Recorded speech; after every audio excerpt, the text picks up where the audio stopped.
Yo what's up future officers. आज तारीख है 12 अक्टूबर 2025 और गेस व्हाट, आज के ताज़ा तरीन अखबार the Hindu, the Indian express plus सारी इंपॉर्टेंट सरकारी वेबसाइट्स और पीआईबी हमने पूरा स्कैन कर लिया है बॉस। हाँ बिल्कुल। और अब हम आपके अपने चैनल सुन लो यूपीएससी पर लेकर आए हैं वो किलर एनालिसिस जो हर यूपीएससी एस्पिरेंट के लिए एब्सोल्युटली एसेंशियल है। आज के अखबार आ चुके हैं और भाई साहब, पढ़ने के बाद जो एनालिसिस हम लाए हैं ना, उसे इग्नोर करना is like ignoring free pizza. बिल्कुल। सीरियसली, लॉन्ग टर्म में ये आपका इतना टाइम बचाएगा ना, यूल थैंक अस लेटर। यूपीएससी के लिए डेली न्यूज एनालिसिस कितना क्रिटिकल है ये बताने की जरूरत तो नहीं है, राइट? एग्जैक्टली, जीरो नीड, क्योंकि हम करते हैं इंफॉर्मेशन का डिस्टिलेशन, यानी बिल्कुल मक्खन निकाल लेते हैं सबसे जरूरी खबरों का और प्रेजेंट करते हैं एकदम clear, easy to understand format में। सही। आपका टाइम बचेगा और कुछ भी इंपॉर्टेंट मिस नहीं होगा, प्रॉमिस। आज की कवरेज आज ही सुनो, जिम में सुनो, मेट्रो में सुनो, कहीं भी कभी भी। हाँ, फ्लेक्सिबिलिटी है। और हाँ, इसके बाद सीधा टेलीग्राम पे जाना, वहां हम रोज रिवीजन नोट्स डालते हैं। इससे आपकी लर्निंग और सॉलिड हो जाएगी, एकदम कॉन्क्रीट। सॉलिड, एकदम फेविकॉल का जोड़। तो आज का मिशन क्या है उस्ताद? आज हम किन टॉपिक्स का पोस्टमार्टम करने वाले हैं? मिशन है कंप्लीट डोमिनेशन। आज हम डाइव करेंगे कुछ सुपर इंपॉर्टेंट एरियाज में, पॉलिटी एंड गवर्नेंस यानी राज व्यवस्था और शासन, इकोनॉमी, अर्थव्यवस्था, इंटरनेशनल रिलेशंस, अंतर्राष्ट्रीय संबंध, सिक्योरिटी, सुरक्षा और भी काफी कुछ। ओके। बेसिकली आज के न्यूज़पेपर्स का पूरा चीरफाड़। तो सीट बेल्ट बांध लो, शुरू करते हैं आज की जबरदस्त चर्चा। All right, let's kick things of. सबसे पहले बात करते हैं प्रेसिडेंट की जम्मू कश्मीर विजिट की। टॉपिक है प्रेसिडेंट का जेएनके विजिट, डेवलपमेंट, विकास और एकीकरण का नया chapter. Okay, so the context संदर्भ ये है कि अपनी प्रेसिडेंट श्रीमती द्रौपदी मुर्मू जी की 2 दिन की जम्मू कश्मीर विजिट अक्टूबर 11-12-2025 आज कंक्लूड हुई। अच्छा। इस विजिट का एक मेजर हाईलाइट था उनका श्री माता वैष्णो देवी श्राइन, श्री माता वैष्णो देवी तीर्थस्थल कटरा में जाना, जहां उन्होंने कुछ important Pilgrim centric infrastructure projects, तीर्थयात्री केंद्रित परियोजनाएं इनॉग्रेट किए। इसके अलावा उन्होंने यूनिवर्सिटी ऑफ कश्मीर, कश्मीर विश्वविद्यालय के 20th कॉन्वोकेशन 20वें दीक्षांत समारोह को एड्रेस किया और लोकल ट्राइबल कम्युनिटीज, स्थानीय जनजातीय समुदायों और वुमेन्स सेल्फ हेल्प ग्रुप्स, महिला स्वयं सहायता समूहों, एसएचजी से भी इंटरैक्ट किया। काफी पैक शेड्यूल था। Super packed. और इसका बैकग्राउंड समझना भी इम्पोर्टेंट है। ये विजिट ऐसे टाइम पे हुई है जब अगस्त 2019 के कॉन्स्टिट्यूशनल चेंजेस के बाद से सेंट्रल गवर्नमेंट जेएनके में डेवलपमेंट, पीस और इंटीग्रेशन प्रमोट करने के लिए कंटिन्यूअस एफर्ट्स कर रही है। हाँ बिल्कुल। गवर्नमेंट की स्ट्रैटेजी डबल एज्ड है। एक तरफ सिक्योरिटी apparatus को स्ट्रेंथन करना और दूसरी तरफ डेवलपमेंट एंड गवर्नेंस एजेंडा को एक्सेलरेट करना। तो ऐसी प्रेसिडेंशियल विजिट्स एक तरह से सिंबॉलिक अफर्मेशन होती है इन एफर्ट्स की, like a stamp of approval from the highest office. बिल्कुल सही, it sends a strong message. अब आते हैं डिटेल्ड एनालिसिस पर। इस विजिट में क्या क्या हुआ जरा डिटेल में देखते हैं। सबसे पहले वैष्णो देवी में पिलग्रिम इंफ्रास्ट्रक्चर का इनॉग्रेशन। यहाँ 2 बड़े प्रोजेक्ट्स थे। 5 मीटर चौड़ा पेडेस्ट्रियन फ्लाईओवर है जो एग्जिस्टिंग ट्रैक से 20 फीट ऊपर बना है। कॉस्ट 15.69 करोड़। 15.69 करोड़। हाँ, सुनो दोबारा figures. 250 meters long, cost 15.69 crore. इसका पर्पस है क्राउड मैनेजमेंट और सेफ्टी एनहांस करना। स्पेशली पिछले साल जो स्टैम्पीड भगदड़ जैसी ट्रेजेडी हुई थी, उसके बाद तो ये क्रूशल था। बहुत जरूरी। फीचर्स भी बढ़िया हैं। वुडन फ्लोरिंग, लगभग 150 पिलग्रिम्स के लिए waiting hall, LED screens, rest areas और 2 इमरजेंसी एग्जिट्स भी। एकदम मॉडर्न और safety focused approach. Nice, very nice Indeed. और दूसरा प्रोजेक्ट था रीमॉडल्ड पार्वती भवन। पुनर्निर्मित पार्वती भवन। ये एक फ्री ऑफ कॉस्ट फैसिलिटी है, डिजाइन की गई है to serve around 10,000 pilgrims daily. हाँ, 10,000 रोज। बाप रे। हाँ। इसमें 1500 डिजिटल लॉकर्स हैं, एक बड़ा सा वेटिंग लाउंज है और मॉडर्न वॉशरूम्स भी। ऑब्जेक्टिव है मेन भवन एरिया में कंजेशन कम करना और पिलग्रिम्स को कन्वीनियंस देना ताकि वो अपना सामान सेफली रखकर सीधा दर्शन के लिए जा सकें। Smooth experience. सही है। भीड़-भाड़ कम होगी इससे। इंफ्रास्ट्रक्चर के साथ-साथ engagement with youth and civil society, युवाओं और नागरिक समाज के साथ जुड़ाव पर भी फोकस था। प्रेसिडेंट ने कश्मीर यूनिवर्सिटी के 20th कॉन्वोकेशन कश्मीर विश्वविद्यालय दीक्षांत समारोह में स्टूडेंट्स के अचीवमेंट्स को एप्रिशिएट किया और उन्हें सोशल सर्विस यानी सामाजिक सेवा में एक्टिवली पार्टिसिपेट करने के लिए इनकरेज भी किया। एक बात जो उन्हें बहुत पसंद आई वो ये थी कि ग्रेजुएट्स में मेजॉरिटी लगभग 55 to 66% और गोल्ड मेडल विनर्स लड़कियां थीं। अरे वाह। She was like they are the future of the country और कहा कि वो बड़ी लीडरशिप रोल्स लेने के लिए तैयार हैं। काफी इंस्पायरिंग मोमेंट था ये। Absolutely inspiring. और सिर्फ स्टूडेंट्स ही नहीं, श्रीनगर के राजभवन में उन्होंने लोकल ट्राइबल ग्रुप्स, स्थानीय जनजातीय समूहों और विमेंस सेल्फ हेल्प ग्रुप्स, महिला स्वयं सहायता समूहों के साथ भी एक स्पेशल इंटरैक्शन रखा। ये इंटरैक्शन क्लियरली सिग्नल करता है गवर्नमेंट का फोकस इंक्लूसिव डेवलपमेंट, समावेशी विकास और ग्रासरूट्स लेवल पर विमेंस इकोनॉमिक एम्पावरमेंट, महिला आर्थिक सशक्तिकरण पर सबको साथ लेके चलने की बात है। पूरे विजिट के दौरान प्रेसिडेंट का मैसेज था एक न्यू एरा यानी नए युग का ऑप्टिमिज्म, आशावाद और प्रोग्रेस, प्रगति का। एक सिविक रिसेप्शन में उन्होंने कहा, Kashmir is taking a new turn और a new era of progress, peace and prosperity has begun. अच्छा। उन्होंने infrastructure, e governance, health care, housing और वुमेन एम्पावरमेंट में हुई प्रोग्रेस को हाईलाइट किया और एक माइंड ब्लोइंग स्टेटिस्टिक भी शेयर किया। इस साल सितंबर तक ओवर 1.7 करोड़ यानी 1.7 करोड़ टूरिस्ट्स JNK आए। Again 1.7 crore tourists. 1.7 करोड़। ये नॉर्मल सी और स्टेबिलिटी का कितना बड़ा इंडिकेटर है, राइट? Huge indicator.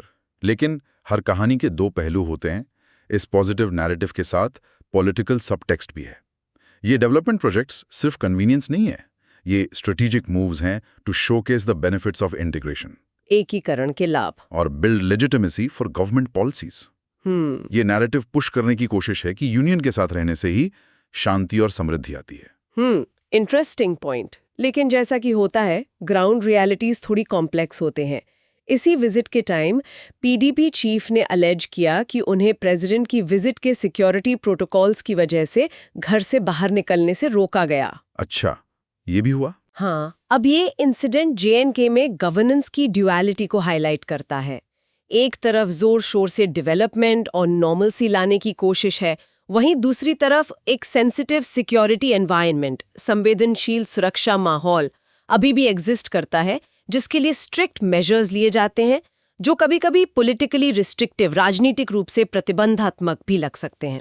सही बात है। It underlines the constant challenge of balancing the नया Kashmir vision with ongoing security challenges. It's a tightrope walk. Definitely a tightrope walk. अब इसके implications क्या हैं? Let's break it down. पहला, governance. इंफ्रास्ट्रक्चर डेवलपमेंट से क्वालिटी ऑफ लाइफ इंप्रूव हो सकती है, जॉब्स क्रिएट हो सकते हैं, लोकल इकोनॉमी बूस्ट हो सकती है। लेकिन इसको सस्टेन करने के लिए कंटिन्यूअस पॉलिटिकल और सोशल आउटरीच जरूरी है। दूसरा, सिक्योरिटी एंड डिजास्टर मैनेजमेंट, सुरक्षा और आपदा प्रबंधन। वैष्णो देवी जैसे हाई फुटफॉल श्राइन्स पर इंफ्रास्ट्रक्चर अपग्रेड करना दूसरे मेजर साइट्स अक्रॉस इंडिया के लिए एक इंपॉर्टेंट टेम्पलेट सेट करता है डिजास्टर प्रिवेंशन के लिए। लर्निंग एक्सपीरियंस है। सही। और तीसरा, सोसाइटी, समाज। विमेंस एजुकेशन और SHGs पर फोकस सोशल चेंज और इकोनॉमिक एम्पावरमेंट के लिए एक पावरफुल कैटलिस्ट हो सकता है। ग्रासरूट्स एम्पावरमेंट इज की। Got it. बहुत कॉम्प्रिहेंसिव एनालिसिस था JNK विजिट का। चलो अब नेक्स्ट टॉपिक पे चलते हैं, जो काफी हीट पकड़ रहा है, द CAG कंट्रोवर्सी। टॉपिक है CAG कंट्रोवर्सी, कॉन्स्टिट्यूशनल वॉचडॉग्स की इंडिपेंडेंस पर सवाल। राइट। तो कॉन्टेक्स्ट ये है कि कंट्रोलर एंड ऑडिटर जनरल यानी नियंत्रक एवं महालेखा परीक्षक CAG ऑफ इंडिया के 3 सीनियर ऑफिसर्स के ट्रांसफर तबादले की खबरों के बाद एक बड़ा विवाद खड़ा हो गया है। रिपोर्ट सजेस्ट कर रही हैं कि ये ऑफिसर्स उन 2 recent very crucial audit report के इंचार्ज थे, जिन्होंने द्वारका एक्सप्रेसवे प्रोजेक्ट और Ayushman Bharat health insurance scheme में major financial and procedural irregularities, वित्तीय और प्रक्रियात्मक अनियमितताओं को एक्सपोज किया था। उफ। और इस पे ऑपोजिशन का कहना है कि ये सरकार का इंटिमिडेशन टैक्टिक है, ऑफिसर्स को डराने और CAG जैसी इंपॉर्टेंट इंस्टीट्यूशन को कमजोर करने की कोशिश है। हाउएवर, CAG ऑफिस ने इन सब एलिगेशंस को स्ट्रांगली डिनाई किया है, कॉलिंग देम बेसलेस, निराधार एंड इनकरेक्ट, गलत। तो पिक्चर अभी क्लियर नहीं है। बिल्कुल। इसको समझने के लिए बैकग्राउंड जानना बहुत जरूरी है। CAG एक कॉन्स्टिट्यूशनल अथॉरिटी है, established under article 148 of the constitution. Article 148, okay. Rule क्या है? To audit all receipts and expenditures, सभी प्राप्तियों और व्यय का ऑडिट करना of the government of India and state governments. CAG की इंडिपेंडेंस फ्रॉम एग्जीक्यूटिव इन्फ्लुएंस, कार्यपालिका के प्रभाव से मुक्ति, is a cornerstone of a parliamentary democracy, संसदीय लोकतंत्र। इनकी रिपोर्ट्स ही पार्लियामेंट की पब्लिक अकाउंट्स कमेटी, लोक लेखा समिति, को गवर्नमेंट को फाइनेंशियली अकाउंटेबल, वित्तीय रूप से जवाबदेह ठहराने का बेस देती हैं। सही। और ये जो कंट्रोवर्शियल रिपोर्ट्स हैं, ये पार्लियामेंट के मानसून सेशन में टेबल की गई थी। Timing is interesting. Definitely interesting timing. अब आते हैं डिटेल्ड एनालिसिस पर। ये पूरा issue revolves around the transfer of 3 Indian audit and account service officers, Apurva Sinha, Datta Prasad Suryakant Shirsad और अशोक सिन्हा। अच्छा, ये 3 नाम हैं। हाँ, ये लोग 2 highly sensitive audit reports prepare करने में इन्वॉल्व थे। पहली थी भारतमाला परियोजना रिपोर्ट, जिसमें द्वारका एक्सप्रेसवे के कंस्ट्रक्शन में मैसिव कॉस्ट ओवररन, भारी लागत वृद्धि को हाईलाइट किया गया था।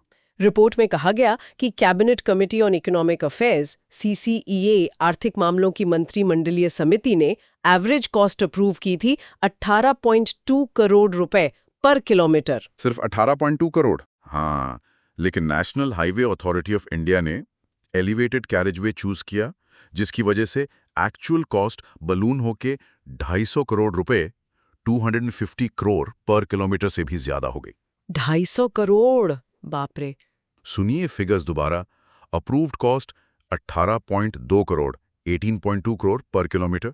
एक्चुअल कॉस्ट ओवर 250 करोड़ पर किलोमीटर, मतलब 13 गुना से भी ज्यादा। That's insane. Insane Indeed. और दूसरी रिपोर्ट थी performance audit of Ayushman Bharat PMJAY। इसने इस फ्लैगशिप हेल्थ स्कीम के इम्प्लीमेंटेशन में सिग्निफिकेंट इरेगुलरिटीज, महत्वपूर्ण अनियमितताओं को रिवील किया। एक शॉकिंग फाइंडिंग ये थी कि ऑलमोस्ट 7.5 लाख बेनिफिशरीज, 750,000 लोग, were found linked to a single invalid mobile number। क्या बात कर रही हैं? एक ही नंबर से? हाँ, दोबारा सुनिए। 7.5 lakh beneficiaries linked to 1 bogus number. इससे डेटा इंटेग्रिटी, डेटा अखंडता और पोटेंशियल फॉर फ्रॉड, संभावित धोखाधड़ी पर सीरियस क्वेश्चंस उठ गए। इन रिपोर्ट्स के पब्लिक होने के बाद ऑपोजिशन, स्पेशली कांग्रेस, ने गवर्नमेंट पर फुल ऑन अटैक किया। उन्होंने इसे गवर्नमेंट का मोडस ऑपरेंडी, काम करने का तरीका बताया कि जो भी उन्हें एक्सपोज करता है, बेनकाब करता है, उसे थ्रेटन करो और हटा दो। अच्छा। उन्होंने इन ट्रांसफर ऑर्डर्स को इमीडिएटली कैंसिल करने की डिमांड की। पूरा पॉलिटिकल स्टॉर्म आ गया। दूसरी तरफ CAG ऑफिस का ऑफिशियल डिफेंस भी आया। उन्होंने एक फॉर्मल स्टेटमेंट इशू करके एलिगेशंस को रेफ्यूट किया। उनके मेन आर्ग्यूमेंट्स क्या थे? पहला, रूटीन एडमिनिस्ट्रेटिव मैटर। ये ट्रांसफर्स और postings matter of administrative convenience है, स्टैंडर्ड प्रोसीजर है। ओके। दूसरा, collective not individual effort, collective not individual effort. Audit reports product of an extensive team होती हैं। किसी एक ऑफिसर को इसका क्रेडिट या ब्लेम नहीं दिया जा सकता। टीम वर्क है भाई। तीसरा, reports already in public domain. Reports पहले ही हाईएस्ट लेवल पर अप्रूव्ड है, प्रेसिडेंट को सबमिट हो चुकी हैं और पार्लियामेंट में रखी जा चुकी हैं।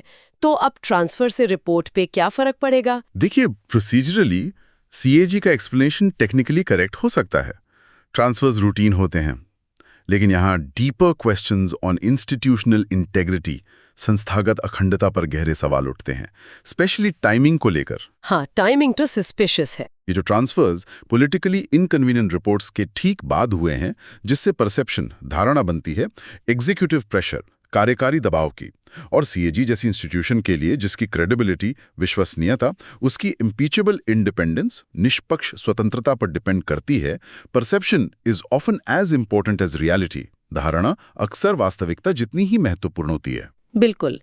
ऐसी इंसिडेंट्स पब्लिक ट्रस्ट, सार्वजनिक विश्वास को इरोड कर सकते हैं और इंस्टीट्यूशन के अंदर एक चिलिंग इफेक्ट, डराने वाला प्रभाव पैदा कर सकते हैं, जिससे फ्यूचर में ऑफिसर्स ऑनेस्ट ऑडिटिंग से डरने लगें। ये खतरनाक हो सकता है। True that. और ये आर्ग्यूमेंट कि ऑडिट एक टीम एफर्ट है, ठीक है, पर इंडिविजुअल लीडरशिप का इम्पोर्टेंस व्यक्तिगत नेतृत्व का महत्व भी कम नहीं है। हाँ, रिपोर्ट टीम बनाती है, लेकिन फाइंडिंग्स पर स्टैंड लेना और उन्हें एक्यूरेटली प्रेजेंट करने का करेज ऑफन सीनियर ऑफिसर्स पर डिपेंड करता है। सही बात। उनका ट्रांसफर होने से उस स्पेसिफिक क्रिटिकल ऑडिट से जुड़ी इंस्टीट्यूशनल मेमोरी, संस्थागत स्मृति और लीडरशिप हट जाती है। It's not just about one person but the continuity and courage they represent. इसके इम्प्लीकेशंस क्या हैं? पहला, गवर्नेंस। ये कॉन्स्टिट्यूशनल बॉडीज की ऑपरेशनल ऑटोनॉमी और ऑफिसर्स की प्रोटेक्शन पर फंडामेंटल सवाल खड़े करता है। दूसरा, अकाउंटेबिलिटी। ये सीएजी के रोल को पोटेंशियली वीकन कर सकता है और फ्यूचर रिपोर्ट्स के क्रेडिबिलिटी पर शैडो डाल सकता है।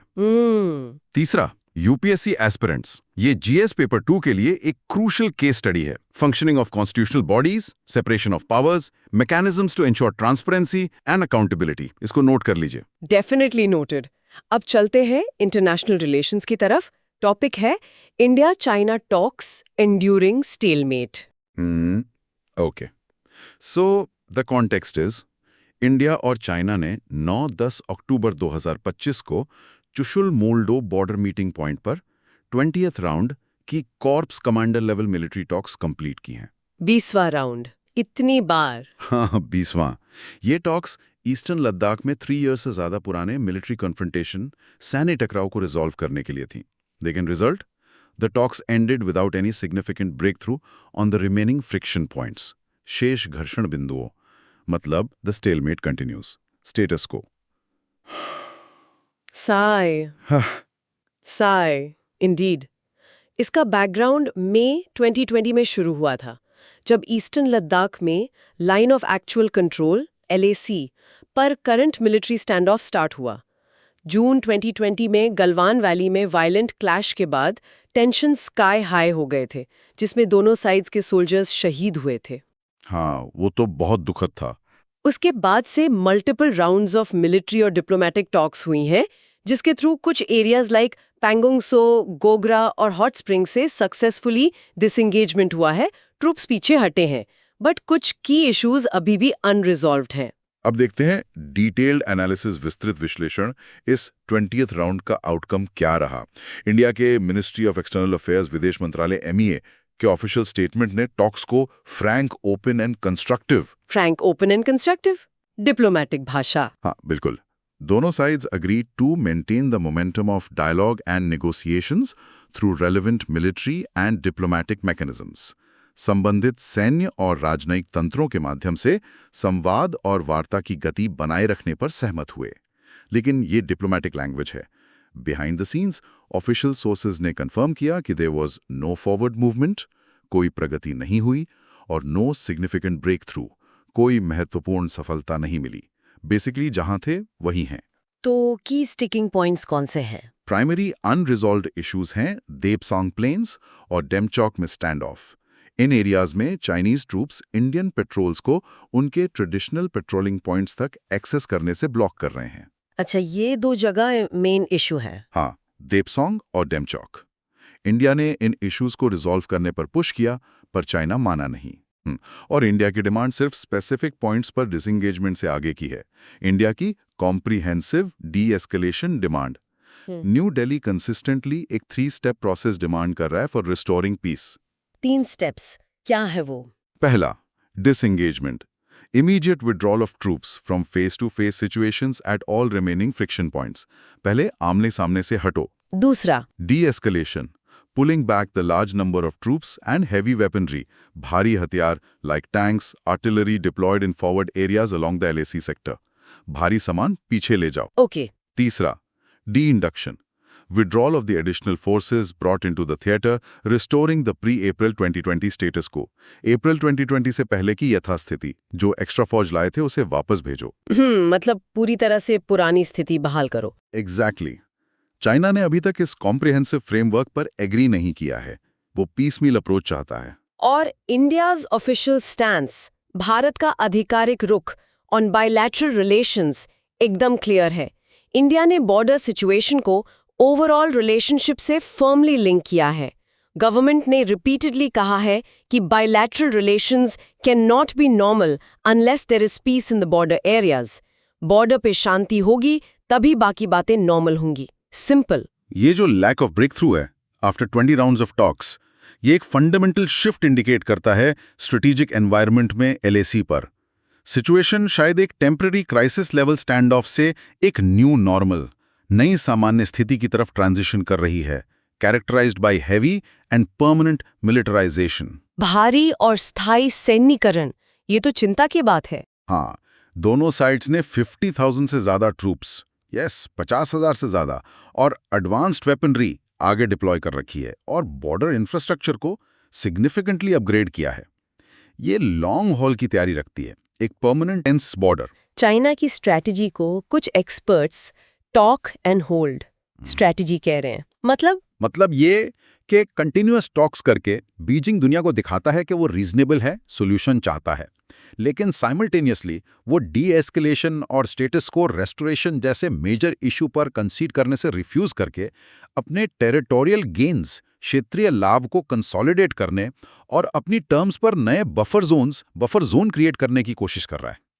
मतलब बात भी करो और कब्जा भी बनाए रखो। हाँ, गोल लगता है to force India to accept a new altered status quo on the ground. Diplomacy का फसाद, जबकि जमीन पे कब्जा मेंटेन करना। Clever but worrying. Very worrying. इसके इम्प्लीकेशंस, निहितार्थ क्या हैं? पहला, strategic. A permanently militarized and tense LAC will require a significant and sustained diversion of India's financial and military resources, जिसका opportunity cost होगा, पैसा और ध्यान कहीं और लग सकता था। सही। दूसरा, diplomatic. Unresolved border crisis India China relations को डीप फ्रीज में रखेगा। ये इंडिया को अपनी स्ट्रेटेजिक पार्टनरशिप्स को और स्ट्रेंथन करने के लिए पुश करेगा with like minded countries, specially through platforms like quad. Okay. तीसरा, इकोनॉमिक आर्थिक। बायलैटरल ट्रेड शायद चलता रहे, लेकिन लैक ऑफ ट्रस्ट इंडिया में किसी भी सिग्निफिकेंट न्यू चाइनीज इन्वेस्टमेंट के लिए मेजर हर्डल होगा। ये इंडिया की आत्मनिर्भर भारत पॉलिसी और क्रिटिकल सेक्टर्स में सप्लाई चेन्स, आपूर्ति श्रृंखलाओं को डाइवर्सिफाई करने की पॉलिसी को एक्सेलरेट करेगा। अंडरस्टूड। तो एलएसी पर सिचुएशन अभी भी काफी टेंस है। लेट्स शिफ्ट फोकस नाउ थोड़ा साउथ की तरफ, टुवर्ड्स अफ्रीका। टॉपिक है India Tanzania strategic partnership, deepening Africa outreach.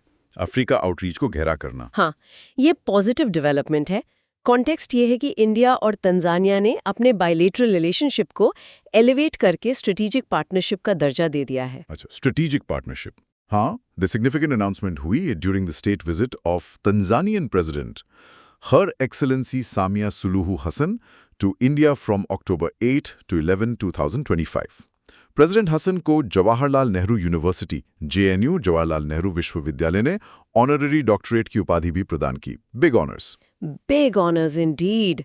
इसका बैकग्राउंड क्या है? इंडिया तंजानिया रिलेशंस काफी डीप और हिस्टोरिकल हैं। दोनों देश एंटी कॉलोनियल मूवमेंट में साथ थे और नॉन अलाइंड मूवमेंट NAM के की मेंबर्स थे, जिसने साउथ साउथ कोऑपरेशन पर बेस्ड एक स्ट्रॉन्ग पॉलिटिकल बॉन्ड बनाया। NAM वाले दिन। हाँ, तंजानिया के iconic leader the late president Julius Nyerere India में हाईली रिस्पेक्टेड थे। पोस्ट कोल्ड वॉर ये रिलेशनशिप आइडियोलॉजिकल से एक मोर मॉडर्न प्रैग्मेटिक पार्टनरशिप में इवॉल्व हुई है। अब आते हैं इस स्ट्रेटेजिक पार्टनरशिप के डिटेल्ड एनालिसिस पर। इसके मेन पिलर्स, मुख्य स्तंभ क्या हैं? पहला, इकोनॉमिक एंड कमर्शियल कोऑपरेशन, आर्थिक और वाणिज्यिक सहयोग। India is Tanzania's third largest trading partner, तीसरा सबसे बड़ा व्यापारिक साझेदार। Bilateral trade reached $6.4 billion in 2022-23। $6.4 billion. हाँ, figure again. Trade $6.4 billion, $6.4 billion. India is also among the top 5 sources of investment, शीर्ष 5 निवेशकों में से 8 in Tanzania, with cumulative investments of $3.74 billion, $3.74 billion $3.74 billion का इन्वेस्टमेंट। हाँ, figure again. Investment $3.74 billion, $3.74 billion. Indian companies वहां telecom, manufacturing, pharmaceuticals, agriculture जैसे sectors में active हैं। Strong economic ties. Strong ties. हाँ। दूसरा पिलर है डेवलपमेंट पार्टनरशिप, विकास साझेदारी। इंडिया तंजानिया का एक की डेवलपमेंट पार्टनर है, mainly through concessional lines of credit LOC। India ने $1.1 बिलियन यूएस डॉलर से ज्यादा की एलओसीज कमिट की हैं तंजानिया को। $1.1 बिलियन, हाँ। हाँ, दोबारा सुनिए, LOCs वर्थ ओवर $1.1 बिलियन। इसमें major focus critical water infrastructure projects पर है। ये इंडिया के ग्लोबल साउथ एंगेजमेंट का ट्रेडमार्क है, helping partners build essential infra. Defence and security cooperation, रक्षा और सुरक्षा सहयोग, इसका फाउंडेशन है एक MOU on defence cooperation signed back in 2003। Cooperation includes training of Tanzanian defense personnel in Indian military institutions, regular port calls by the Indian Navy, और joint hydrographic surveys. अच्छा, navy भी इन्वॉल्व है? हाँ, अब एक joint working group भी बनेगा। To enhance counter-terrorism cooperation, security ties भी strong हो रहे हैं। और चौथा पिलर है education and people to people ties, शिक्षा और लोगों से लोगों के बीच संबंध। इसमें एक लैंडमार्क इनिशिएटिव है, establishment of the first ever offshore campus of an IIT Madras in Zanzibar, Tanzania. IIT का ऑफशोर कैंपस ज़ांज़ीबार में, ये तो बहुत बड़ी बात है। हाँ, ये इंडिया की सॉफ्ट पावर और एजुकेशनल प्रोविस का जबरदस्त डेमोन्स्ट्रेशन है। तंजानिया इंडिया के ITEC प्रोग्राम और ICCR स्कॉलरशिप्स का भी सिग्निफिकेंट बेनिफिशियरी है, और वहां रहने वाला 50,000 to 60,000 strong Indian diaspora, figure again 50,000 to 60,000 diaspora, in ties को और मजबूत करता है। एरो स्ट्रेटेजिक पार्टनरशिप है ना, ये सिर्फ एक फैंसी लेबल नहीं है। It signifies a comprehensive and multifaceted engagement model. इसमें सिक्योरिटी इंटरेस्ट्स, रक्षा, समुद्री सुरक्षा, आतंकवाद रोधी, इकोनॉमिक इंटीग्रेशन, व्यापार, निवेश, विकास वित्त और स्ट्रेटेजिक सॉफ्ट पावर, शिक्षा, कल्चरल एक्सचेंज, डायस्पोरा कनेक्ट, सब इंक्लूडेड हैं। IIT कैंपस इसका एक प्राइम एग्जाम्पल है कि ये पार्टनरशिप कितनी डीप जा रही है। और इसका जियो स्ट्रैटेजिक इंपॉर्टेंस भी है, राइट? तंजानिया की लोकेशन इंडियन ओशन के स्वाहिली कोस्ट पर है। ये इंडिया के maritime security vision, Sagar security and growth for all in the region के लिए क्रूशियल है। सागर, हाँ। तंजानिया के साथ strong partnership helps in countering non traditional security threats like piracy and terrorism, ensuring freedom of navigation, और western Indian ocean में other powers like China की presence को बैलेंस करने में भी मदद करता है। जी, ठीक location, strategic partner. Absolutely. Implications क्या है? पहला, इंडियाज फॉरेन पॉलिसी। ये इंडिया की अफ्रीका आउटरीच पॉलिसी को बूस्ट करता है और इंडिया की credibility as a reliable voice of the global south को स्ट्रेंथन करता है। Good point. दूसरा, regional security. Western Indian ocean में मैरिटाइम डोमेन अवेयरनेस और सिक्योरिटी कोऑपरेशन एनहांस होता है। तीसरा, इकोनॉमिक ग्रोथ। तेजी से बढ़ते अफ्रीकन मार्केट में इंडियन बिजनेसेस और इन्वेस्टर्स के लिए नए एवेन्यूज खुलता है। Win win situation. Great. India Tanzania partnership definitely एक ब्राइट स्पॉट है। अब एक ऐसे ऑपरेशन की बात करते हैं जो इंडिया के अपने सिटीजन्स के प्रति कमिटमेंट को दिखाता है। Topic, operation Ajay. India's commitment to its diaspora, प्रवासी भारतीयों के प्रति भारत की प्रतिबद्धता। राइट। कॉन्टेक्स्ट ये है कि इजराइल और हमास के बीच जो कॉन्फ्लिक्ट एस्केलेट हुआ है, उसके चलते गवर्नमेंट ऑफ इंडिया ने 11 अक्टूबर 2023 को ऑपरेशन अजय लॉन्च किया है। अच्छा, ऑपरेशन अजय। हाँ, ऑब्जेक्टिव क्या है? To facilitate the repatriation of those Indian nationals from Israel and Palestine जो वहां की करंट सिक्योरिटी सिचुएशन की वजह से घर वापस आना चाहते हैं। और इसका बैकग्राउंड ये है कि इंडिया के पास एक वेल एस्टैब्लिश्ड मैकेनिज्म है अपने सिटीजन्स को कॉन्फ्लिक्ट जोन्स या दूसरी क्राइसिस सिचुएशन से इवैक्यूएट और रिपेट्रिएट करने का। हाँ, ये तो इंडिया का ट्रैक रिकॉर्ड रहा है। बिल्कुल। हमने रीसेंट ईयर्स में काफी सक्सेसफुल मिशंस देखे हैं, जैसे 2022 में ऑपरेशन गंगा, यूक्रेन से स्टूडेंट्स को लाने के लिए, 2021 में ऑपरेशन देवी शक्ति, अफगानिस्तान से तालिबान टेकओवर के बाद, और कोविड-19 के टाइम पे massive Vande Bharat mission. Operation Ajay इस ट्रेडिशन को कंटिन्यू कर रहा है, लीव नो इंडियन बिहाइंड वाली पॉलिसी इन एक्शन। ट्रू। अब आते हैं डिटेल्ड एनालिसिस पर। नेचर ऑफ द ऑपरेशन समझना इंपॉर्टेंट है। ये एक रिपैट्रिएशन एफर्ट है, नॉट अ मैंडेटरी इवैक्यूएशन। सिर्फ उन इंडियन सिटीजन्स को फैसिलिटेट किया जा रहा है जो कॉन्फ्लिक्ट जोन छोड़ना चाहते हैं। It's voluntary. ओके, मतलब जो आना चाहे उनके लिए। लॉजिस्टिकल अरेंजमेंट्स क्या है? प्राइमरी मोड है special chartered flights arranged by the government.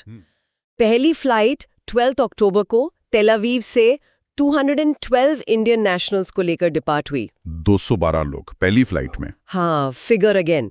First flight carry 212 Indians.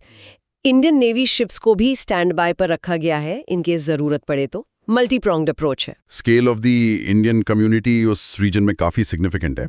Israel में अराउंड 18,000 इंडियन सिटीजन्स रहते हैं। A large number are caregivers, plus around 1,000 students, IT professionals और diamond traders भी हैं। 18,000 लोग। हाँ, पैलेस्टाइन में भी अराउंड 17 इंडियंस हैं जिन्हें असिस्टेंस प्रोवाइड की जा रही है। फिगर्स अगेन, इसराइल में 18,000, 18,000 इंडियंस इंक्लूडिंग 1,000 स्टूडेंट्स, पैलेस्टाइन में 17 इंडियंस। तो काफ़ी लोग हैं जिन्हें सपोर्ट चाहिए। कोऑर्डिनेशन एंड सपोर्ट मैकेनिज्म भी एक्टिवेट हो गया है। मिनिस्ट्री ऑफ एक्सटर्नल अफेयर्स ने न्यू दिल्ली में एक 24 आवर कंट्रोल रूम सेटअप किया है। Indian embassy in Tel Aviv और representative office of India in Ramallah ने 24/7 इमरजेंसी हेल्पलाइंस एस्टैब्लिश की हैं। Round the clock support. Operation Ajay जैसे मिशंस इंडिया की डायस्पोरा पॉलिसी का इवोल्यूशन भी रिफ्लेक्ट करते हैं। पहले ब्रेन ड्रेन का एक नेगेटिव व्यू था, लेकिन अब इंडियन डायस्पोरा को एक क्रिटिकल स्ट्रेटेजिक एसेट माना जाता है। हाँ, अब एसेट मानते हैं। बिल्कुल, गवर्नमेंट का उनकी सेफ्टी के लिए इतने रिसोर्सेज डिप्लॉय करना sends a powerful message of state protection and responsibility. ये डायस्पोरा के साथ इमोशनल, कल्चरल और इकोनॉमिक कनेक्ट को स्ट्रेंथन करता है। हमने देखा है ये pattern over the years. Ajay 2025, Israel Palestine, Kaveri 2023 Sudan, Ganga 2022 Ukraine, Devi Shakti 2021 Afghanistan, Vande Bharat 2020-21 global covid. एक कंसिस्टेंट कमिटमेंट है। इसके इम्प्लीकेशंस क्या है? पहला, डिप्लोमैटिक। ये इंडिया की ग्रोइंग लॉजिस्टिकल कैपेसिटी और डिप्लोमैटिक इन्फ्लुएंस को शोकेस करता है। हम अपने लोगों को कहीं से भी ला सकते हैं। बिल्कुल। दूसरा, डोमेस्टिक, घरेलू। ये उन लाखों फैमिलीज को इमेंस रीअश्योरेंस देता है जिनके लोग विदेशों में काम करते या पढ़ते हैं। एक सेंस ऑफ नेशनल प्राइड भी जनरेट करता है। तीसरा, फॉर द डायस्पोरा। ये डायस्पोरा और उनके होम कंट्री के बीच के बॉन्ड को फर्दर स्ट्रेंथन करता है। उन्हें लगता है कि उनका देश उनके साथ खड़ा है। एब्सोल्युटली। एक वेरी इंपॉर्टेंट और हमेशा कंट्रोवर्शियल रहने वाले एक्ट पर बात करते हैं, the unlawful activities prevention act, UAPA. Topic है the unlawful activities prevention act, UAPA, गैर कानूनी गतिविधियां रोकथाम अधिनियम, balancing national security and fundamental rights, राष्ट्रीय सुरक्षा और मौलिक अधिकारों के बीच संतुलन। हाँ, ये हमेशा न्यूज में रहता है। कॉन्टेक्स्ट है recent arrest or judicial custody of the founder and an official of the digital news portal NewsClick। हाँ, न्यूज़क्लिक वाला केस। हाँ, इसके बाद the unlawful activities prevention act, UAPA 1967 एक बार फिर इंटेंस स्क्रूटनी के दायरे में है। दिल्ली पुलिस स्पेशल सेल जो केस इन्वेस्टिगेट कर रही है, उसमें सीरियस एलिगेशंस हैं कि पोर्टल ने प्रो चाइना प्रोपेगेंडा प्रमोट करने के लिए large amounts of foreign funds receive किए, allegedly with the intent to disrupt India sovereignty and territorial integrity. बहुत सीरियस चार्जेस हैं ये। Very serious. Indeed, very serious. Background समझते हैं। यूएपीए ओरिजिनली 1967 में इनैक्ट किया गया था to deal with activities directed against the sovereignty and integrity of India. ये नेशनल इंटीग्रेशन काउंसिल की रिकमेंडेशंस पर बेस्ड था। अच्छा, 1967 का है ये? ओवर द डिकेड्स एक्ट को मल्टीपल टाइम्स अमेंड किया गया है, notably in 2004 after POTA was repealed, 2008 after the Mumbai terror attacks और most recently and controversially in 2019।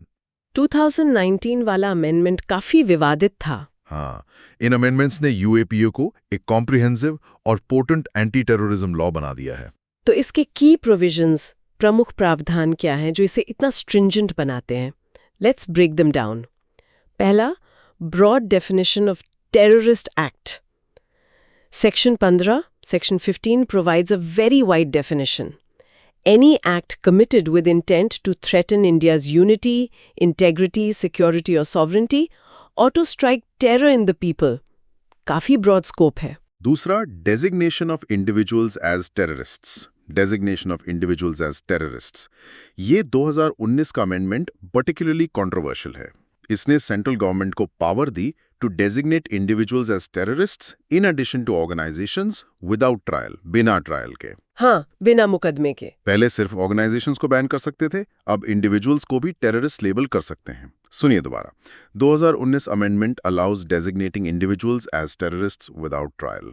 Major change था ये। तीसरा, stringent bail provisions.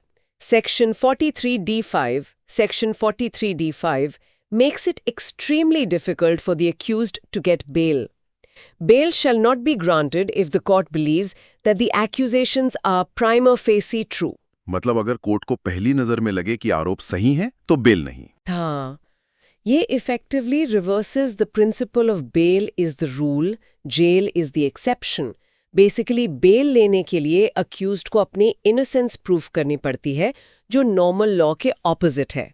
दोबारा सुनिए, section 43D5 makes bail extremely difficult if accusations appear prima facie true. चौथा, extended period of detention. Extended period of detention. The act allows detention of the accused for up to 180 days, without filing a charge sheet, significantly longer than the 60-90 days period under the CRPC, Code of Criminal Procedure. 180 दिन, मतलब 6 महीना। 6 महीने। Duration फिर से, up to 180 days, 180 दिन detention without charge sheet, 6 months तक बिना charge के अंदर। पांचवा, enhanced powers for NIA. The 2019 amendment empowered officers of the National Investigation Agency, NIA, of the rank of inspector or above to investigate UAPA cases. It also allows the Director General of NIA to approve the seizure of property connected with terrorism. NIA को काफी powers मिल गई हैं। अब NewsClick case को as a case study देखें तो allegations ये हैं कि FIR is based on secret inputs Secret inputs. के करोड़ों का foreign funds illegally infused into India to disrupt the country sovereignty. Police ने पोर्टल के फाउंडर पर कॉन्स्पिरेसी का आरोप लगाया है कि उन्होंने चाइना की कम्युनिस्ट पार्टी से जुड़े इंडिविजुअल्स के साथ मिलकर इंडिया के मैप को डिस्टॉर्ट करने की कोशिश की by showing Kashmir and Arunachal Pradesh as disputed territories. और चार्जेस अप्लाइड क्या है? Multiple sections of UAPA Section 13, Punishment for Unlawful Activities, Section 16, Punishment for Terrorist Act, Section 17, Punishment for Raising Funds for Terrorist Act, और Section 18, Punishment for Conspiracy. काफी सारे section लगा दिए। हाँ, साथ में IPC Sections 153A, Promoting Anonymity, और 120B, Criminal Conspiracy भी हैं। Heavy charges. यूएपीए के प्रोविजंस का एक क्विक ओवरव्यू टेबल फॉर्म में सोचे तो ओरिजिनल इंटेंट 1967 में सॉवरेनिटी प्रोटेक्ट करना था। टेररिस्ट एक्ट डेफिनेशन 2004 में ऐड हुई। इंडिविजुअल टेररिस्ट डेजिग्नेशन 2019 में आया। फंडिंग पर स्ट्रिक्ट पनिशमेंट है। Bail provisions under section 43D5 are extremely stringent. Detention period up to 180 days है। NIA investigation powers enhanced in 2019। ये की फीचर्स हैं। ये जो stringent provisions हैं, difficult bail और long pre-trial detention, एक डिलेमा क्रिएट करते हैं जिसे critics process as punishment कहते हैं। मतलब accused can be incarcerated for years before the trial even concludes. ये imprisonment he regardless of the final verdict effectively becomes a form of punishment. सही बात है, सजा तो हो ही गई एक तरह से। हाँ, और ये कंसर्न और बढ़ जाता है जब हम ऑफिशियल डेटा देखते हैं। यूएपीए के under conviction rate is very low, around 2% only. फिर से सुनिए, जस्ट 2%। सिर्फ 2% कन्विक्शन रेट। हाँ, दिस सजेस्ट्स कि थाउजेंड्स अरेस्टेड में से मेजॉरिटी इवेंचुअली अक्विट हो जाते हैं, लेकिन तब तक they might have spent years in jail. ये बहुत सीरियस इशू है। Extremely serious. इसके इम्प्लीकेशंस क्या हैं? पहला, इंटरनल सिक्योरिटी, आंतरिक सुरक्षा। ये स्टेट और लॉ एनफोर्समेंट एजेंसीज को एक पावरफुल लीगल टूल देता है to act against individuals and organisations involved in terrorism and anti national activities. दूसरा, सिविल लिबर्टीज, नागरिक स्वतंत्रता।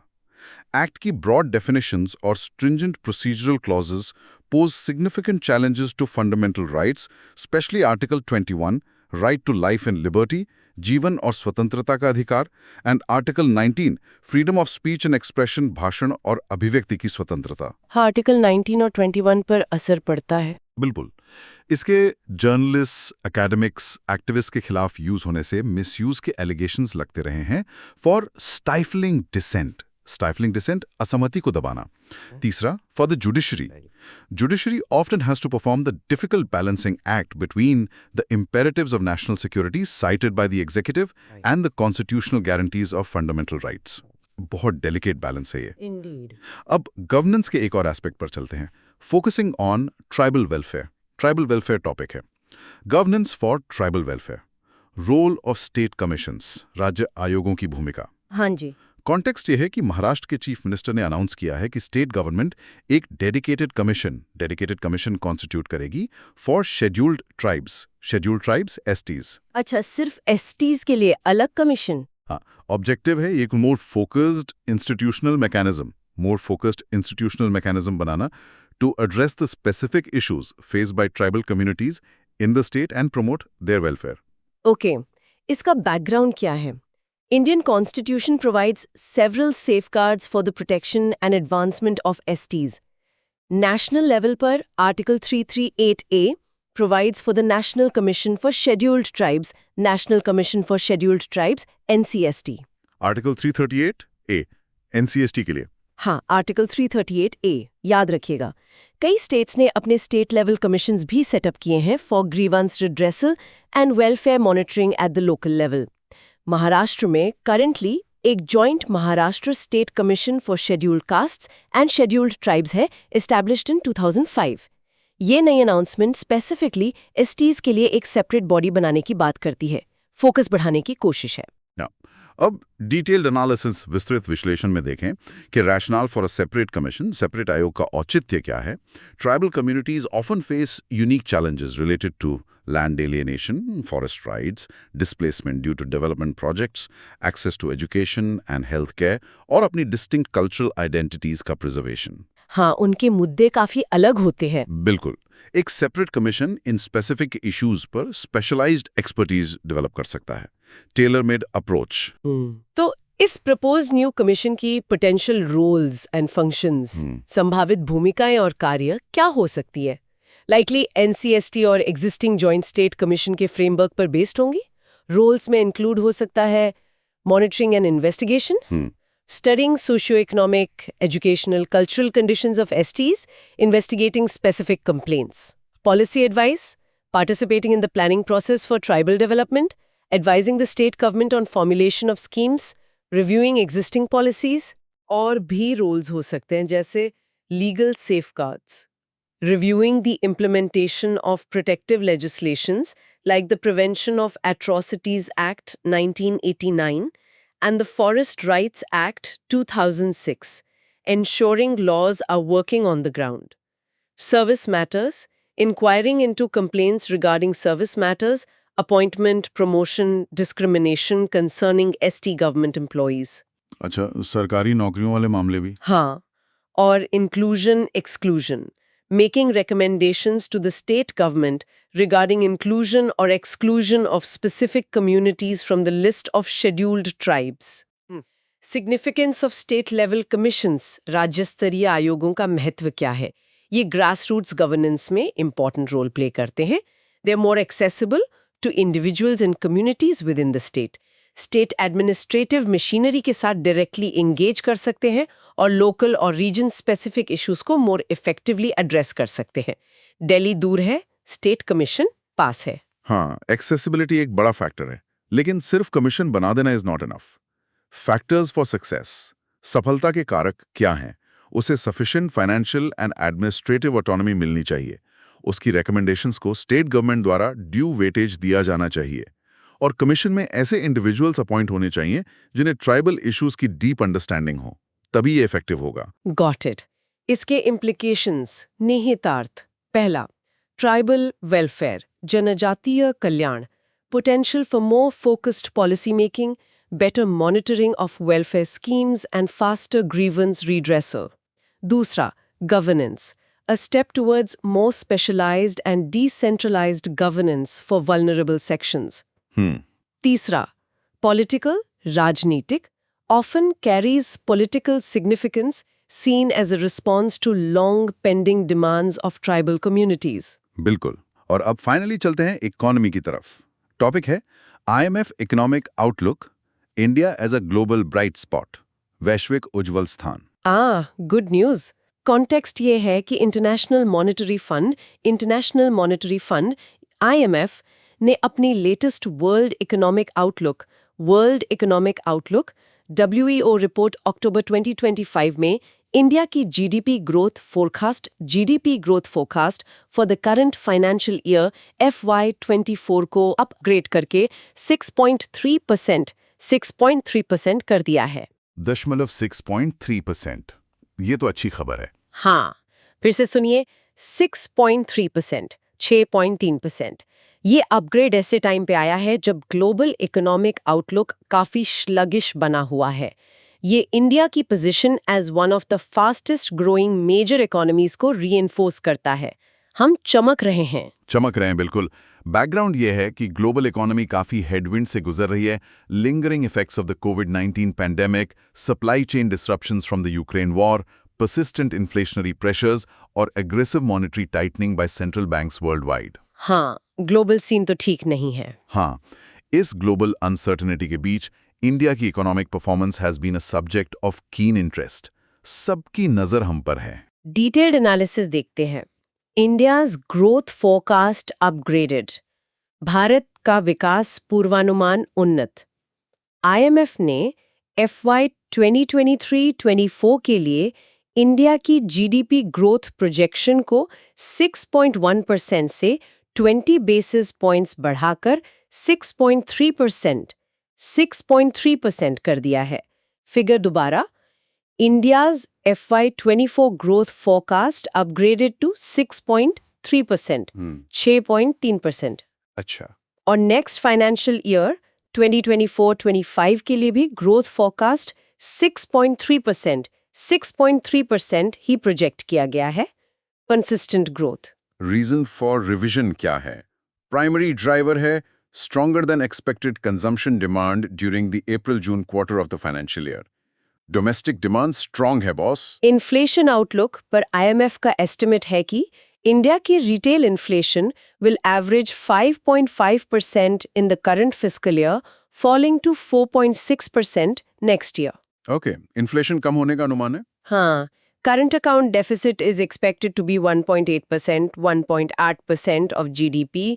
Figures फिर से, inflation 5.5%, 5.5% this year, 4.6%, 4.6% next year. CAD at 1.8%, 1.8% of GDP. Manageable लग रहा है। ग्लोबल इकोनॉमिक आउटलुक की बात करें तो IMF projects the global economy to grow at 3.0% in 2023 and slightly lower at 2.9% in 2024, indicating a slow and uneven recovery. Slow and uneven recovery. दुनिया की रफ्तार धीमी है। हाँ। Advanced economies are expected to see a significant slowdown, growing only 1.5% in 2023. लेकिन emerging market and developing economies EMDS are projected to grow at a healthier 4.0% in 2023. Global trade growth is expected to be very weak at just 0.9% in 2023. सिर्फ 0.9% trade growth. हाँ. Figures again, global growth 3% 2023, 2.9% 2024. Advanced economies 1.5% 2023. EMDS 4.0% 2023. Global trade growth 0.9% 2023. तो global picture थोड़ी gloomy है। इस outlook के लिए की risks के भी हैं। Global risks include worsening of China's property sector crisis, volatile commodity prices due to geopolitical tensions, and persistent core inflation. अच्छा। इंडिया के लिए रिस्क्स हैं elevated inflation, geopolitical spillovers और managing the fiscal deficit. Challenges तो हैं। Summary table of key projections देखें तो India growth 6.3%, world 3.0%, advanced economies 1.5%, EMDEs 4.0%, India inflation 5.5%, India CAD minus 1.8%. India's position क्या है? The upgraded forecast for India, contrasting with the slowdown in advanced economies and the overall sluggish global outlook, highlights the resilience of the Indian economy. हाँ, resilience दिख रही है। ये resilience strong domestic fundamentals पर based है, particularly robust private consumption and public capital expenditure. India is a significant engine for global growth. However, India is not immune to global headwinds. Policy challenge क्या है? Nurture domestic growth drivers while building sufficient buffers to withstand external shocks. Solid analysis. इसके implications, निहितार्थ। पहला, Indian economy, भारतीय अर्थव्यवस्था, likely to boost investor confidence and attract foreign capital, positive sentiment. दूसरा, policy makers, validation for the current policy mix, but also a reminder for continued vigilance on inflation and fiscal management. Relax नहीं होना है। सही बात। तीसरा, global standing, Bharat की वैश्विक स्थिति, strengthens India's position as a key player in the global economy and its voice in international forums like G20 and IMF. India's voice matters. Phew. That was quite an intensive rundown of today's key developments. अब थोड़ा motivation हो जाए, recharge करना जरूरी है। Absolutely. Time for our daily motivation. आज का coat है स्टोइक फिलोसोफर मार्कस ऑरेलियस का। The obstacle is the path. बाधा ही रास्ता है। सुनो ध्यान से डियर एस्पिरेंट। जब आप यूपीएससी की तैयारी करते हो तो complex topics, mountains of facts, seemingly impossible concepts, ये सब ऑब्स्टिकल्स लगते हैं, राइट? रुकावटें। लेकिन याद करो मार्कस ऑरेलियस ने क्या कहा था? The impediment to action advances action. What stands in the way becomes the way. यानी जो चीज रोक रही है वही आगे बढ़ने का जरिया बन जाती है। जो रास्ते में खड़ा है वही तुम्हारा रास्ता है। Think about it. वो डिफिकल्ट कॉन्स्टिट्यूशनल बॉडीज का चैप्टर, वो ऑब्स्टिकल नहीं है, वो मटेरियल है जो तुम्हारे एनालिटिकल स्किल्स को शेप कर रहा है। वो कंफ्यूजिंग इकोनॉमिक रिपोर्ट, वो दीवार नहीं है, वो डेटा है जो तुम्हारे आंसर्स को एज देगा। नजरिए की बात है। हाँ, वो लंबे घंटे पढ़ाई के, वो बर्डन नहीं है, वो प्रोसेस है जो तुम्हारे अंदर डिसिप्लिन और रेजिलियंस बिल्ड कर रहा है। Qualities essential for a civil servant. तो आज Don't try to avoid the obstacles. Go through them. Embrace the difficulty. कठिनाई को गले लगाओ. The challenge itself is making you worthy. The obstacle is not in your way. The obstacle is your way. Keep pushing forward. You've got this. Powerful stuff. Okay, now let's switch gears to rapid fire mode. Prelims fact pointers. Quick facts जो prelims exam में काम आ सकते हैं। फटाफट। ISRO's second spaceport. ISRO का दूसरा spaceport. Location: Kulsekarapatanam, Thoothukudi District, Tamil Nadu. Primary purpose: launching small satellite launch vehicles SSLVs, Laghu Upagraha Prakshepan Yan, up to 500 kg. Strategic advantage: southern location allows a direct southward launch trajectory for polar orbits, saving fuel. Avoids flying around Sri Lanka. Nearness to the equator, Bhumadhya Rekha, gives a velocity boost. Location याद रखो: Kulsekarapatanam, Tamil Nadu. Morbi Bridge collapse SIT report. Key technical finding. One of the two main cables of the bridge was corroded. Corroded, जंग लगा हुआ। 49 में से 22 wires उस cable में collapse से पहले ही टूटे हुए थे। बाप रे। पहले से टूटे थे। हाँ।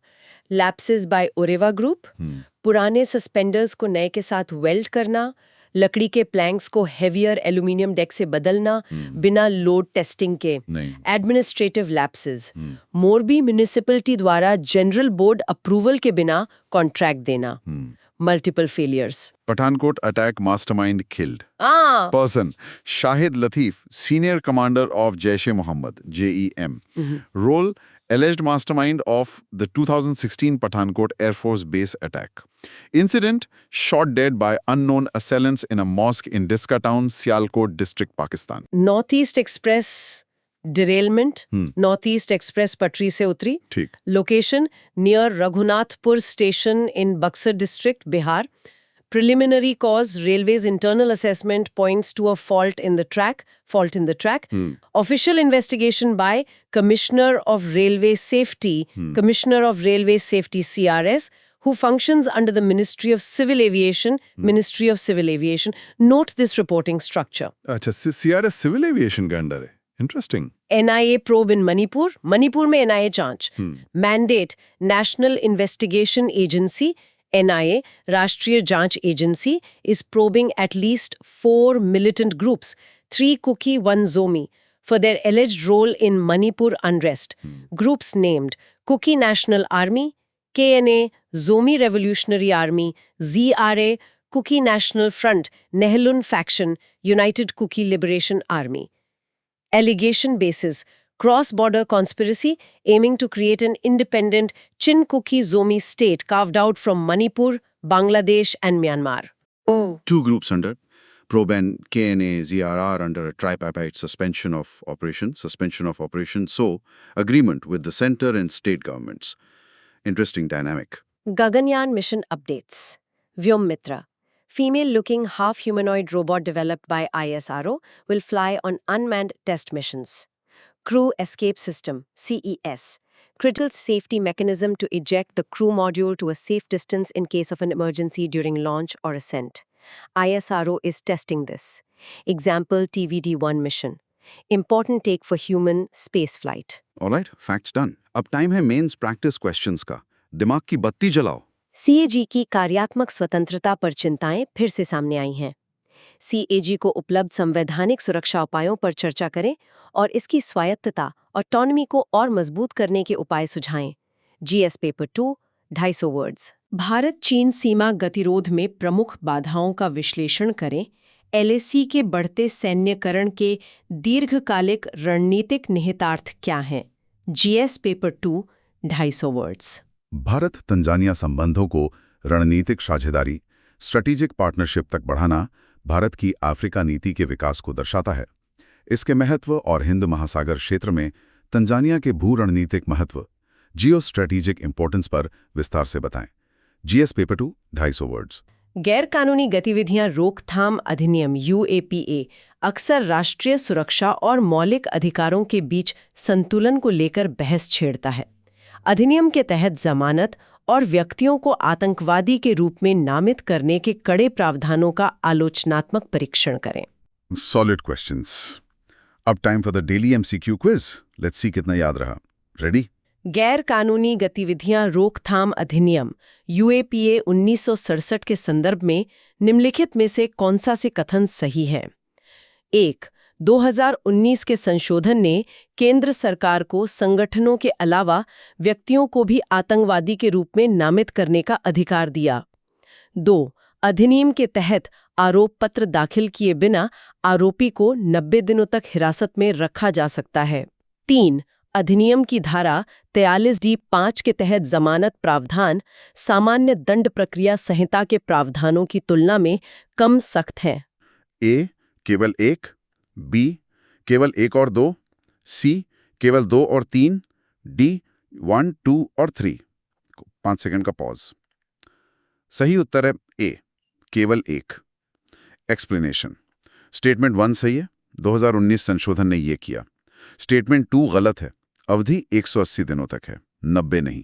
स्टेटमेंट 3 गलत है, UAPA जमानत प्रावधान काफी अधिक सख्त हैं, जिससे अगर आरोप प्रथम दृष्टया सही लगते हैं तो जमानत बहुत मुश्किल हो जाती है। हाल ही में उद्घाटित कुलसिक्रपट्टिनम स्पेसपोर्ट इसरो के लिए मुख्य रूप से एक प्रमुख रणनीतिक लाभ प्रदान करता है, क्योंकि A यह भारत का एकमात्र स्पेसपोर्ट है जो geosynchronous satellite launch vehicle GSLV launch करने में सक्षम है। B ये SSLVs के लिए सीधे दक्षिण की ओर प्रक्षेपण पथ की अनुमति देता है, जिससे श्रीलंका के चारों ओर उड़ान भरने की आवश्यकता से बचकर ईंधन की बचत होती है। C यह अधिक ऊंचाई पर स्थित है, जिससे प्रक्षेपण के दौरान वायुमंडलीय खिंचाव कम होता है। D अंतरिक्ष अर्थव्यवस्था को बढ़ावा देने के लिए इसका प्रबंधन विशेष रूप से निजी क्षेत्र की कंपनियों द्वारा किया जाता है। सही उत्तर है B एक्सप्लेनेशन। इसका मुख्य लाभ दक्षिणी स्थान है, जो पोलर ऑर्बिट्स के लिए दक्षिण ध्रुव की ओर एक सीधा ईंधन कुशल प्रक्षेपण पथ सक्षम करता है, जिससे श्रीहरिकोटा से ऐसे प्रक्षेपणों के लिए आवश्यक श्रीलंका के चारों ओर डॉगलेग मैनूवर से बचा जा सकता है। ऑपरेशन अजय, जो हाल ही में खबरों में देखा गया, का संदर्भ है।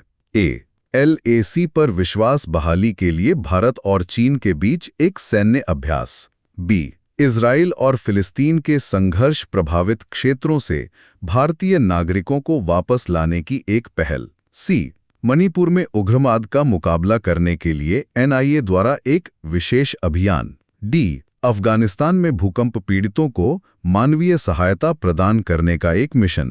5 सेकंड का पॉज। सही उत्तर है B, explanation. Operation Ajay Bharat सरकार द्वारा संघर्ष के बीच इजराइल और फिलिस्तीन से अपने नागरिकों की वापसी की सुविधा के लिए शुरू किया गया था। मोरवी पुल ढहने पर विशेष जांच दल एसआईटी की प्रारंभिक रिपोर्ट ने निम्नलिखित में से किसे एक बड़ी विफलता के रूप में इंगित किया? ए, पुल के खंभों में घटिया सीमेंट का उपयोग। बी, मच्छू नदी में अचानक आई बाढ़ जिसने नींव को कमजोर कर दिया। सी, इलेक्ट्रॉनिक टिकटिंग प्रणाली की विफलता जिसके कारण अत्यधिक भीड़ हुई। डी, मुख्य सस्पेंशन केबलों में जंग लगना और ठेका कंपनी द्वारा दोषपूर्ण मरम्मत कार्य। 5 सेकंड का पॉज। सही उत्तर है डी, एक्सप्लेनेशन। एसआईटी रिपोर्ट ने मुख्य केबलों में जंग और ओरेवा ग्रुप द्वारा दोषपूर्ण मरम्मत कार्य जैसे पुराने सस्पेंडर्स को नए के साथ वेल्ड करना को ढहने के प्रमुख कारणों के रूप में उजागर किया। भारत की हालिया राजनयिक व्यस्तताओं के संबंध में निम्नलिखित युग्मों पर विचार करें। 1. रणनीतिक साझेदारी का उन्नयन, तंजानिया। 2. आईआईटी कैंपस की स्थापना, ज़ांज़ीबार। 3. कॉर्प्स कमांडर वार्ता का 20वां दौर, चीन। ऊपर दिए गए युग्मों में से कौन सा से सही सुमेलित हैं? ए, केवल 1। बी, केवल 1 और 3। सी, केवल 2 और 3। डी, 1, 2 और 3। 5 सेकंड का पॉज। सही उत्तर है डी, 1, 2 और 3। एक्सप्लेनेशन। तीनों युग्म सही हैं। भारत तंजानिया संबंध को रणनीतिक साझेदारी तक बढ़ाया गया। आईआईटी मद्रास ने अपना पहला विदेशी परिसर ज़ांज़ीबार तंजानिया में स्थापित किया और एलएसी गतिरोध के संबंध में चीन के साथ 20वें दौर की सैन्य वार्ता हुई। ऑसम। Quiz done. अब जल्दी से revision flash cards quick recall के लिए। फ्रंट, कुलशेखरपट्टिनम। बैक, इसरो का दूसरा स्पेसपोर्ट तमिलनाडु एसएसएलवी के लिए पोलर ऑर्बिट में लॉन्च हेतु रणनीतिक। Front, operation Ajay. Back, Israel फिलिस्तीन से भारतीयों की वापसी 2025। फ्रंट, यूएपीए धारा 43D5। बैक, कठोर जमानत प्रावधान, प्रीमा फेसी सत्य होने पर जमानत मुश्किल। फ्रंट, व्योम मित्र। बैक, इसरो का ह्यूमनॉइड रोबोट गगनयान मानवरहित मिशन। Front, CAG. बैक, अनुच्छेद 148, संवैधानिक निकाय, सरकारी वित्त का ऑडिट, सार्वजनिक पर्स का संरक्षक। फ्रंट, देपसांग और डेमचोक। बैक, भारत चीन वार्ता में शेष घर्षण बिंदु लद्दाख। फ्रंट, स्ट्रेटेजिक पार्टनरशिप, राजनयिक। बैक, गहन बहुआयामी द्विपक्षीय संबंध जैसे Bharat Tanzania. Front, CRS. Back, rail संरक्षा आयुक्त, गंभीर ट्रेन दुर्घटनाओं की जांच, नागरिक उड्डयन मंत्रालय के तहत। फ्रंट, सो समझौता। बैक, केंद्र, राज्य और उग्रवादी समूहों के बीच संचालन का निलंबन समझौता। Front, IMF WEO. Back, IMF की द्विवार्षिक विश्व आर्थिक आउटलुक रिपोर्ट, विश्लेषण और पूर्वानुमान। Well, that was a marathon session. चलो अब एक क्विक रिकैप करते हैं आज की मेन बातों का। की टेकअवेज। 1. राष्ट्रपति ने J&K यात्रा समाप्त की। वैष्णो देवी में सुविधाओं का उद्घाटन, कश्मीर विश्वविद्यालय में संबोधन, विकास और सामान्य स्थिति पर जोर। 2. भारत चीन 20वें दौर की वार्ता में कोई सफलता नहीं, देवसांग और डेमचोक पर गतिरोध जारी, एलएसी का सैन्यकरण नया सामान्य लगता है। 3. संघर्षग्रस्त इजराइल और फिलिस्तीन से भारतीयों की वापसी की सुविधा के लिए ऑपरेशन अजय शुरू। 4. महत्वपूर्ण audit report, Dwarka expressway, Ayushman Bharat से जुड़े सीएजी अधिकारियों के तबादले पर विवाद, विपक्ष का डराने धमकाने का आरोप, सीएजी कार्यालय का रूटीन बताना। 5. राष्ट्रपति हसन की सफल यात्रा के दौरान भारत तंजानिया संबंध रणनीतिक साझेदारी बने, ज़ांज़ीबार में आईआईटी मद्रास परिसर प्रमुख आकर्षण। 6. न्यूज क्लिक संस्थापक चीन समर्थक प्रचार के लिए विदेशी धन प्राप्त करने के आरोपों पर यूएपीए के तहत न्यायिक हिरासत में, यूएपीए के कड़े प्रावधान फिर से जांच के दायरे में। 7. महाराष्ट्र सरकार अनुसूचित जनजातियों के लिए एक समर्पित आयोग का गठन करेगी। रिकैप। कुलशेखरपट्टिनम आईएसआरओ का दूसरा स्पेसपोर्ट, मोरबी एसआईटी निष्कर्ष, जंग लगे केबल, दोषपूर्ण मरम्मत, एनी एक्सप्रेस पटरी से उतरने का कारण, पटरी में खराबी, पठानकोट मास्टरमाइंड शाहिद लतीफ पाकिस्तान में मारा गया, मणिपुर उग्रवादी समूहों की एनआईए जांच, गगनयान अपडेट, व्योममित्र, सीईएस। तो ये था आज का super detailed analysis straight from the source, tailor made for UPSC aspirants. उम्मीद है आपको सब कुछ क्रिस्टल क्लियर हो गया होगा, एकदम मक्खन। इस चर्चा को दोबारा जरूर सुनिए। Repetition is the mother of learning boss. सारे पॉइंट्स दिमाग में सीमेंट हो जाएंगे, ट्रस्ट अस। ये सिर्फ आपकी यूपीएससी प्रिपरेशन में हेल्प नहीं करेगा, बल्कि आपको दुनिया में क्या चल रहा है उसकी एक डीप अंडरस्टैंडिंग भी देगा।